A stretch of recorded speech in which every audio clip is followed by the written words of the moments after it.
నమస్కారం, welcome to I dream. నేను మీ ఝాన్సీ. నరాల బలహీనతతో చాలామంది బాధపడుతూ ఉంటారు. అసలు ఈ నరాల బలహీనత ఎందుకు వస్తుంది, ఎవరెవరిలో వస్తుంది, వచ్చినప్పుడు తీసుకోవాల్సిన జాగ్రత్తలు ఏంటి, ఈ విషయాలన్నీ తెలుసుకుందాం.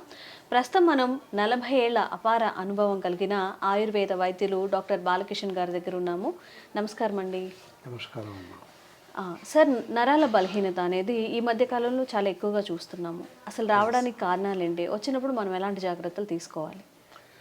మీరు అన్నట్టుగా నరాల జబ్బులు అనేటివి తరచుగా కనిపిస్తున్నాయి, వింటూ ఉన్నాం. నరాల వీక్నెస్ అని చెప్పేసి వాడుక భాషలో చెప్తూ ఉంటారు. అవును. సో మీరు చెప్పినట్టుగా చిన్న వయసు వారికి కూడా వస్తున్నాయి, అది గమనించవచ్చు.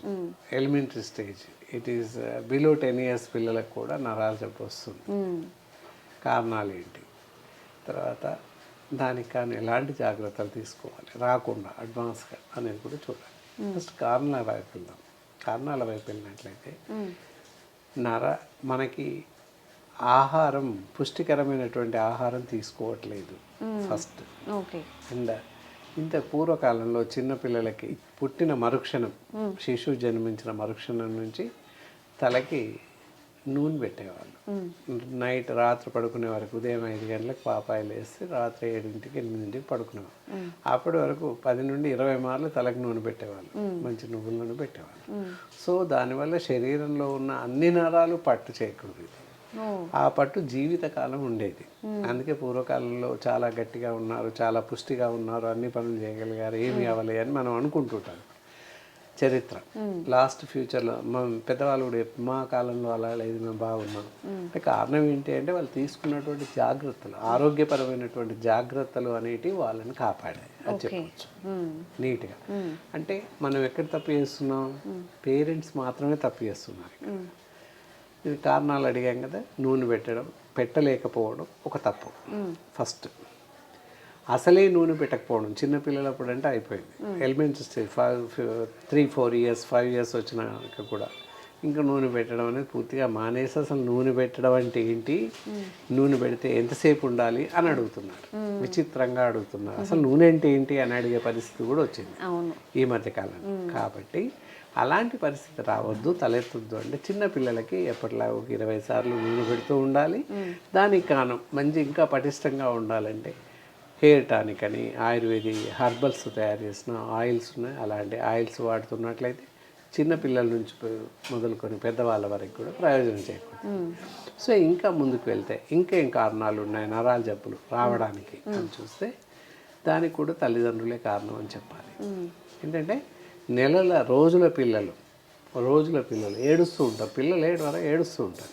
ఏడుస్తూ ఉంటే ఇలా మొబైల్ తీసుకొని ఆన్ చేసి ఏదో మ్యూజిక్ పెట్టేసి శిశువు తల పక్కన పెట్టేస్తున్నారు. సో ఏదో మ్యూజిక్ వచ్చేసి పిల్లోడు ఏడుపు ఆపేస్తున్నాడు. అంతేకాని దీనివల్ల ఎలాంటి నష్టం ఉంది, మొబైల్ వల్ల ఎంత నష్టం చేకూరుతుంది అని ఆలోచన లేకపోయింది. తెలిసినప్పటికీ నిర్లక్ష్యం. ఏదో పిల్లోడు ఆపుతాడు ఏడుపు అని చెప్పే జాసే తప్ప, ఆ థాటే తప్ప సెకండ్ థాట్ లేదు అక్కడ. అంటే జస్ట్ రోజులు నెలల పిల్లోడి నుంచి మొదలుకొని సెల్ ఫోన్ వాడికి అలవాటు చేస్తున్నాం. దానివల్ల సెంట్రల్ నర్వస్ సిస్టమ్ మొత్తం దెబ్బతింటుంది. కేంద్ర నాడీ మండలం అంటారు, అది దెబ్బతింటుంది. ఓకే. అది దెబ్బతినడం వల్ల శరీరంలో ఉన్న అన్ని నరాలు చచ్చుబడిపోయే అవకాశం ఉంది. ఇంత డ్యామేజ్ జరుగుతుంది. Yes.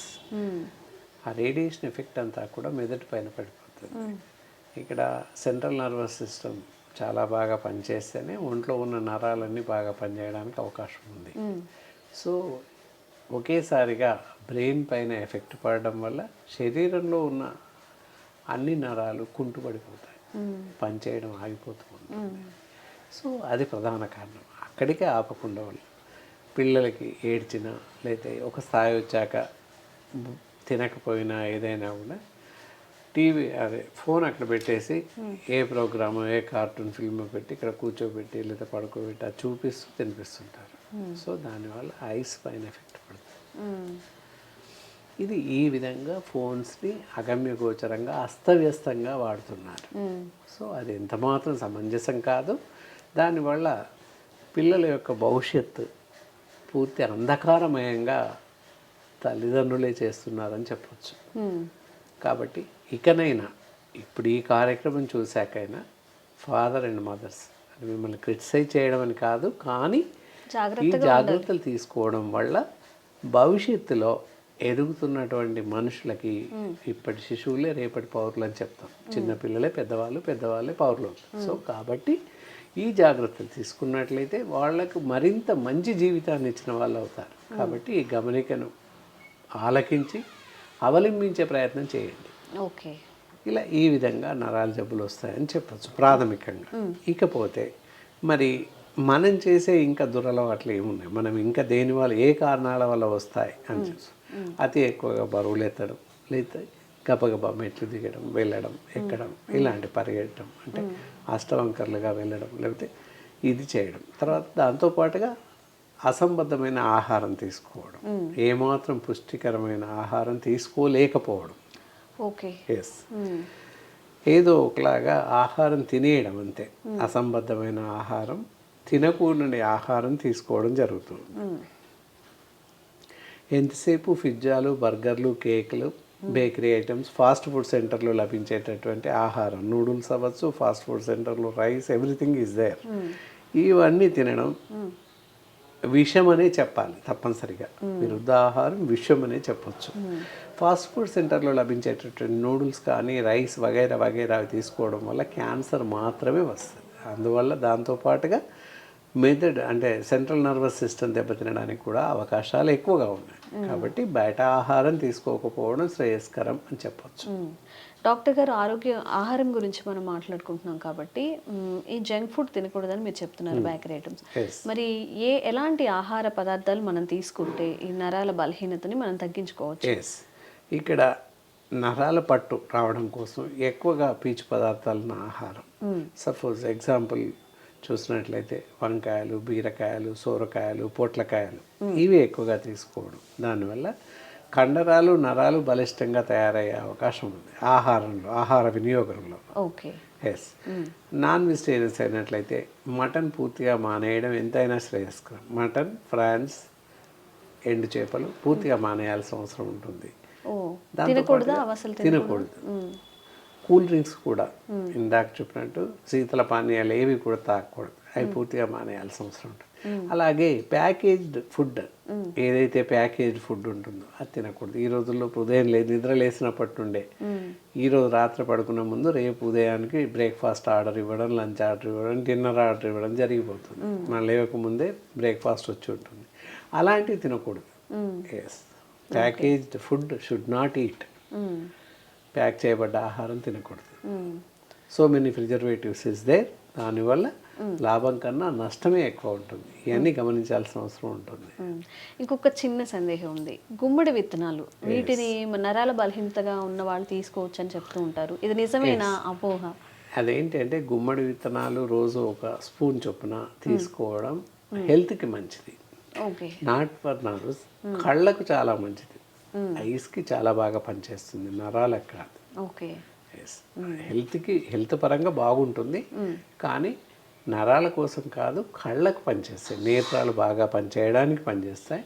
And B1, B6, B12 బాగా డెవలప్ అవుతుంది. దానివల్ల పొట్టుధాన్యం కనుక బాగా పనిచేస్తుంది. ఆ విధంగా తీసుకోవచ్చు. గుమ్మడి విత్తనాలు కానీ, రాచగుమ్మడి కూర కానీ చేసుకొని తినవచ్చు, హల్వా కానీ చేసుకొని తినవచ్చు. దానివల్ల ఏంటంటే బ్రెయిన్ షార్ప్గా పనిచేస్తుంది. సో ఇండైరెక్ట్లీ నరాలు కూడా పట్టు బాగా, జ్ఞాపక శక్తి బాగా డెవలప్ అవుతుంది, కళ్ళు బాగా పనిచేస్తాయి. విత్తనాలే కాకుండా గుమ్మడి డైరెక్ట్గా తినేసేయచ్చు. There is no problem at all.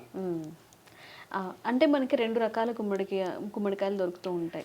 ఒకటి దిష్టి కోసం అని ఎక్కువగా యూజ్ చేస్తుంటారు, ఒకటి కూర గుమ్మడికాయ. ఏవి కూర గుమ్మడికాయ తీసుకోవడం వల్ల ఇవన్నీ ప్రయోజనాలు ఉంటాయి.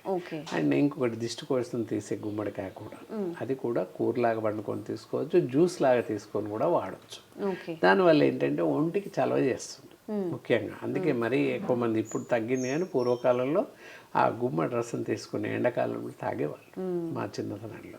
లేదా వాటితో వడియాలు లాంటివి పెట్టి, ఎండాకాలంలో ఎక్కువ పెట్టేవాళ్ళు, వడియాలు పెట్టేసి తినేవాళ్ళు. కారణం ఏంటంటే ఒంటికి చలవ చేస్తుంది అని ప్రధాన ఉద్దేశం అన్నమాట. ఓకే.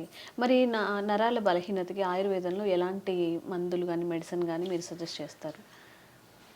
ఓకే, ఇంత మన నరాల జబ్బులకి లక్షణాలు ఎలా ఉంటాయి అని చూసినట్లయితే మరీ సివియర్ కండిషన్స్లో చేయి పట్టుకోలేకపోవడం, ఈవెన్ పెన్సిల్ కూడా స్పూన్ కూడా పట్టుకోలేని పరిస్థితి ఏర్పడడం సంభవిస్తుంటుంది.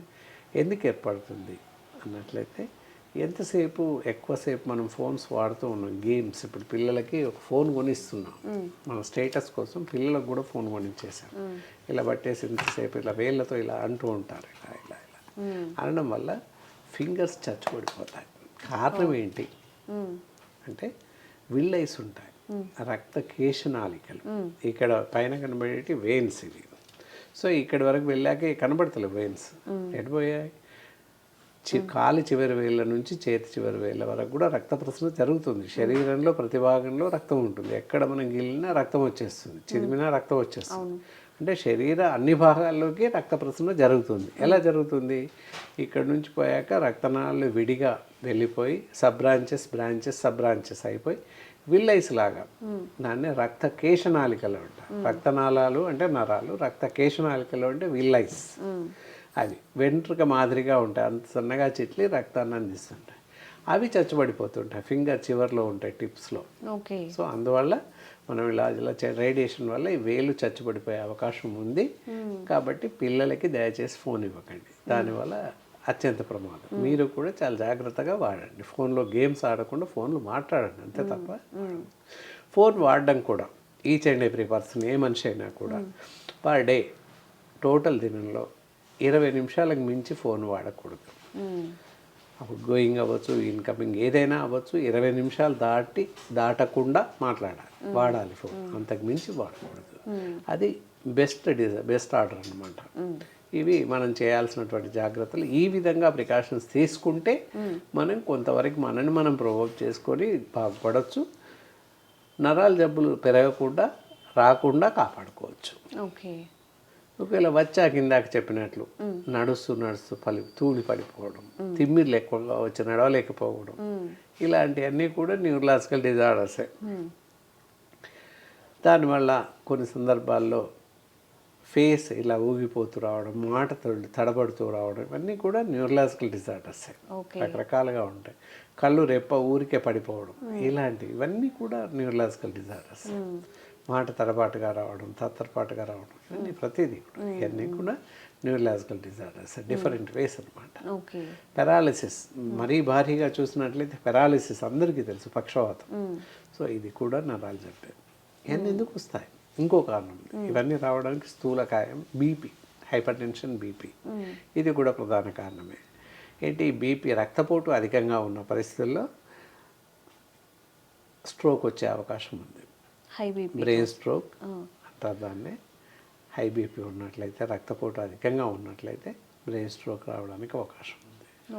బ్రెయిన్ స్ట్రోక్ మీన్స్ బ్రెయిన్లో ఉన్న నరాలలో, వెంట్రికల్స్లో రక్తం గడ్డగట్టకపోవడం లేదా రక్తనాళాలు చిట్లిపోవడం, ఈ రెండు సందర్భాల్లోనూ పెరాలిసిస్ స్ట్రోక్ రావడానికి అవకాశం ఉంది. కాళ్ళు చేతులు చచ్చుబడిపోవడం, నడవలేకపోవడం, కదపలేకపోవడం, అలాంటి సందర్భాలని ఫేషియల్ పెరాలిసిస్, మూతి వంకరగా పోవడం, మాట రాకపోవడం, ఇవి జరుగుతూ ఉంటాయి. ఇది అత్యధికంగా ఎక్కువ సంభవించిన పరిస్థితుల్లో కనిపిస్తుంది. ఇవన్నీ కూడా న్యూరలాజికల్ డిజార్డర్స్ కిందనే ట్రీట్ అవుతాయి, ప్రతిదీ కూడా.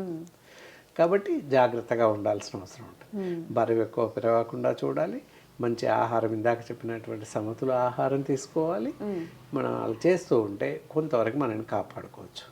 ఒకవేళ ఇందాక చెప్పిన పెరాలిసిస్ కానీ ఇతరతర న్యూరలాజికల్ డిజార్డర్స్, తిమ్మిర్లు బాగా వస్తున్నాయి, కొద్దిసేపు కూర్చోగానే తిమ్మిర్లు వస్తున్నాయి, చేయి కదపలేకపోతున్నాం, చేయి లేకపోతున్నాం, పట్టు సరిగా ఉండట్లేదు, ఇనిషియల్గా మనకు అలాంటి లక్షణాలు కనిపించినప్పుడు వెంటనే బెటర్ డాక్టర్ని కలవడం, అలాంటి ఎక్స్పర్ట్ డాక్టర్స్ని కలిసినట్లయితే మంచి సలహాలు, సజెషన్స్ ఇవ్వడానికి అవకాశం ఉంది. ఓకే డాక్టర్ గారు, అయితే ఈ నరాల బలహీనత ఉన్నవాళ్ళు ఆయుర్వేద పరంగా ఎలాంటి మెడిసిన్ వాడితే మంచిది అంటారు? ఎవరైతే ఈ నరాల జబ్బుతో బాధపడుతుంటారో వాళ్ళకి ఆయుర్వేదంలో అద్భుతమైనటువంటి వైద్య చికిత్సా పద్ధతులు, 3 వే ఆఫ్ ట్రీట్మెంట్ అంటారు. నరాలు చచ్చుబడిపోవడం, వాటికి చెప్పకనే చెప్పొచ్చు. మనం అంతా పైన ఆయిల్ గురించి చెప్తూ వచ్చాం. తలకు ఆయిల్ పట్టిస్తూ ఒళ్ళంతా కూడా ఆయిల్ పట్టించాలి.